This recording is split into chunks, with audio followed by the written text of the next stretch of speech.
Here we are in the last exercise of Module 4. Gosh, the time is just flying, isn't it? Incredible. It's been so nice working with you so far, and I really hope you're enjoying this journey. In this exercise, you don't have to do anything. You can just relax, chill out, and tune in, because I'm just going to talk with you a little bit about the whole concept of trusting your intuition, trusting your clairvoyance. You know, there's so many times when people ask me, how do I know I'm not just imagining this? How do I know that I'm not just making it up? And it is really difficult at first to learn to trust the messages that are coming to you, the information, the feelings, even the images or the visions or the sense of knowing. Because typically in Western culture we are brought up to only believe in what we can touch, in what we can feel, in what we can prove and quantify. So things like intuition and imagination are often scorned at or laughed at, or just considered random, trivial things which we can't, utilize on a regular basis. So, for example, talking to your angels and spirit guides, how do you know that that's them really responding? Or when you get a message or a feeling or a sense that something is right, how do you know?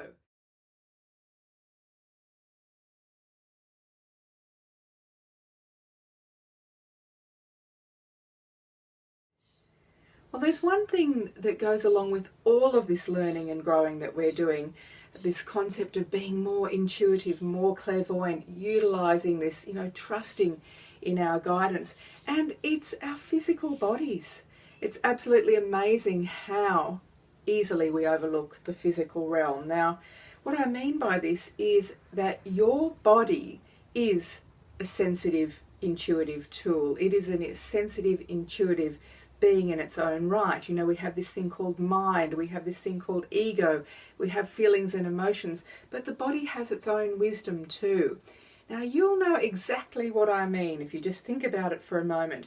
When something feels right, you just know that it's the right thing to do, you get a feeling somewhere in your body, quite often here in your gut, in the solar plexus chakra area.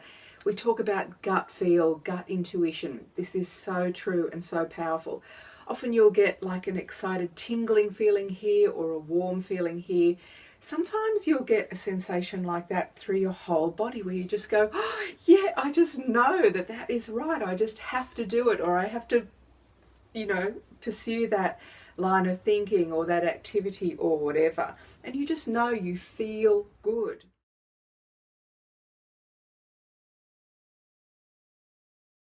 On the other hand, when we are trying to push ourselves into something that doesn't feel right, the body will tell you as well. You might feel this constricting kind of energy, a kind of queasiness, or just like a shiver, or oh no, that doesn't feel right at all. Now, of course, at first this can be quite subtle and quite easy to miss, but also what's going on here is it's not that it's just easy to miss, it's that we are accustomed to overlooking those signals, going, oh, yeah, well, so what? I just got a tingle or a shiver.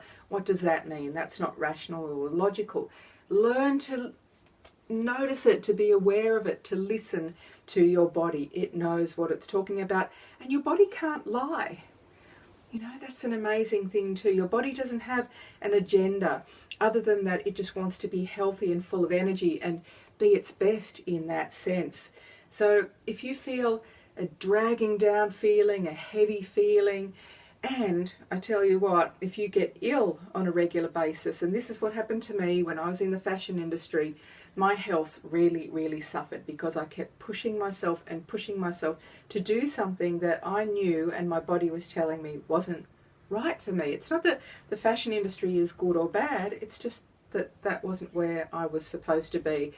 And the more I pushed myself down that road, the more my body gave up resistance, and I would just get sick so frequently. It was horrible. I had no energy. I ended up suffering from chronic fatigue and depression. So, if you're struggling with your health, if you're struggling with your energy levels, believe me, I know how it feels. So listen to your body. It will tell you. Now, the other really nice way to work with your intuition and your divine guidance to get used to listening to it is just to get comfortable with that sense of knowing or that sense of peace.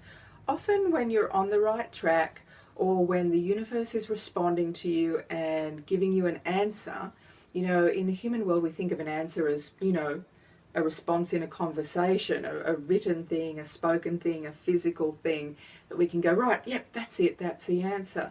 When the universe is giving you guidance, it's often a lot more subtle. You know, I sometimes talk about examples like finding feathers, you know, in an unusual place. If I've been thinking about a problem or asking my angels and guides a question, and then I'll see a feather and I'll just, oh my God, that feels so good. The angels have left a feather for me there in this unusual place. Or I've been walking around my back garden and suddenly I just notice this feather and it really stands out. But something that's even more subtle and yet with you all the time is this sense of knowing. And often that comes with a real feeling of calm, like an inner peace. Yeah, okay. Yeah, I know what to do now. That's fine. Or it comes with that sense of excitement again. So don't be suspicious of excitement and happiness and joy. That is the language of the universe. You know, somehow in our logical, rational world, even things like excitement and joy have been put in that category of almost like being silly. You know, oh, don't be so silly, don't be so emotional. You're supposed to sit there being all serious and rational and, oh yes, that's the right way, and oh no, that's the wrong way. Go with where the joy is leading you. Listen to that feeling. Tune into that feeling of inner peace. The universe is very subtle. It's not going to come and whack you over the head 9 times out of 10. It's just going to keep nudging you and keep nudging you. But those are the 2 best ways that I know of.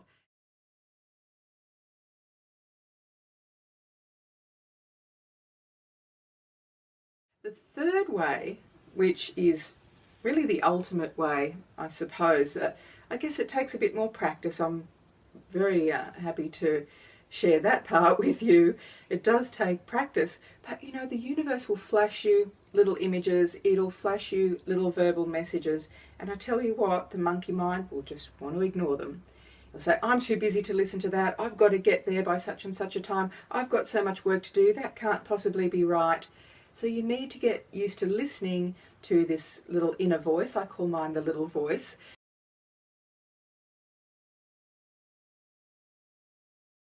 Or get used to images being flashed to you, and it can be for such simple, ordinary things. Like, for instance, when I still lived in Sydney and I was working in Neutral Bay, I used to see clients there at least twice a week and run courses and workshops there in the evening at this beautiful natural therapy centre in Neutral Bay.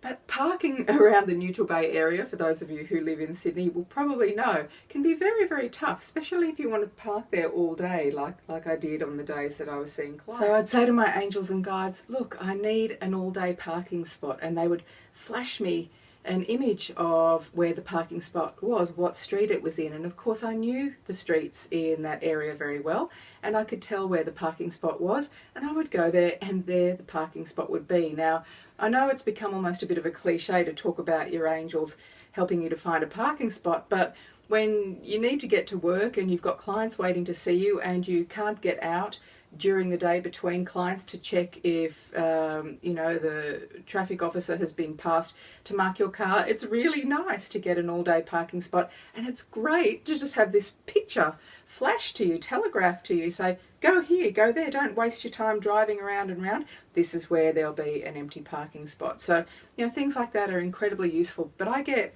flashes like that all the time now, but I've been doing this for a while, I practice it every day, but even so, I still miss the occasional message, or I get to the end of the day and I think, oh my God, I can't believe I didn't act on that, or pause and just contemplate that, or listen to that. You know, I used to carry around a notebook and pen all the time, and we don't do that much anymore because we've all got our phones and iPads and so on, but I used to just sit and scribble things down whenever they came to me. So use whatever method works for you. Get accustomed to listening to the universe. Automatic writing is a really powerful tool for this, and you know, you can really use that. One of the things I used to love doing with automatic writing, for instance, was to write down a question that I was thinking about, or a problem that I felt I had that I couldn't find a solution to, I'd write that down in my journal or a notepad at night just before I went to sleep, put it next to my bed, and then in the morning or sometimes during the middle of the night, I'd wake up and think, oh my God, I've got the answer, and there it would come through, and I would just write it down. So there's a few ways that you can learn to trust your intuition and divine guidance. Listening to the sensations in your body, paying attention to those. Do you feel open and excited, or heavy or tense? That's really, really important. Tuning into your feelings, those feelings of joy and excitement, inner peace, that sense of knowing. Becoming more aware of verbal messages and visual messages being flashed to you, slowing down enough and slowing down that monkey mind so you can actually notice them, which is really great, because intuition is exponential. The more you notice the messages that come to you and the more you act on them, the stronger and the more frequent they become. So that is really, really fabulous and very rewarding. Use the tools that we are growing with in this course. Automatic writing is one of the best. And of course, you can use oracle cards and reading cards to help you tap into your divine guidance as well. They're a great way to physically connect with your guidance. You know, you can think of a question, ask a question, think of your issue or problem, or just ask your angels and guides, do you have a message for me today? Shuffle the cards, pull a card, and there's the message for you. And it is a nice direct way of working. Of course, I use my own cards. I've got my You Are Clairvoyant, the clairvoyant reading cards. I've got the True Love reading cards, which are all about relationship and love and finding your soulmate and so on. So please utilize those tools. It's very, very important, and they're there for practical purposes to make it easier for you. So there's a few methods helping you to really connect with your intuition and divine guidance, learning how to trust it more, and really honestly practice, experience, and just the intention to trust and to give it a go.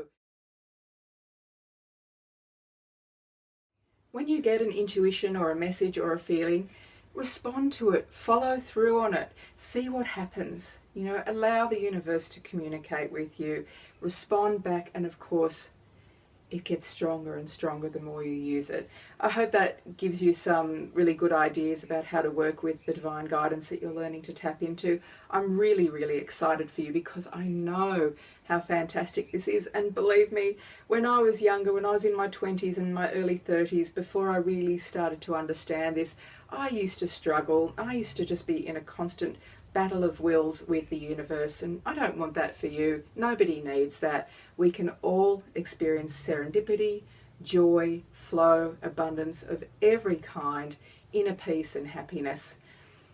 All my blessings to you. Namaste, and we'll see you in Module 5. Yay!